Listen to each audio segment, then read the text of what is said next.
ఇక ఇన్నాళ్ళు ఈ సినిమాకు ఇన్ని ఆ సినిమాకు కొన్ని అనే విధంగా కాల్ షీట్లు సర్దుబాటు చేస్తూ వచ్చాడు రెబల్ స్టార్ ప్రభాస్. కానీ ఇకపై అలా జరిగే ఛాన్స్ లేదు. అందుకే దర్శకుడు మారుతికి డెడ్ లైన్ ఇచ్చాడు ప్రభాస్. ఇక వచ్చే నెలలోపు రాజాసాబ్ షూటింగ్ మొత్తం పూర్తి చేయాలని మారుతికి సూచించాడు.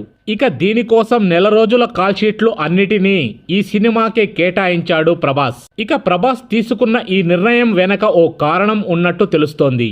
త్వరలోనే హను రాఘవపూడి దర్శకత్వంలో సెట్స్ పైకి వెళ్లబోతున్నాడు ప్రభాస్. ఇక పీరియాడికల్ కథతో రాబోతున్న ఈ మూవీ కోసం కాస్త డిఫరెంట్ లుక్ లో ప్రభాస్ కనిపించాల్సి ఉంది.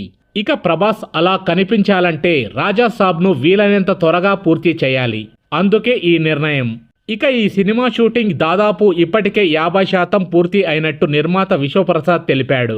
అక్టోబర్ చివరి నాటికి టాకీ అయిపోతుందని, ఆ తర్వాత సాంగ్స్ షూటింగ్ పెట్టుకుంటామని అన్నాడు.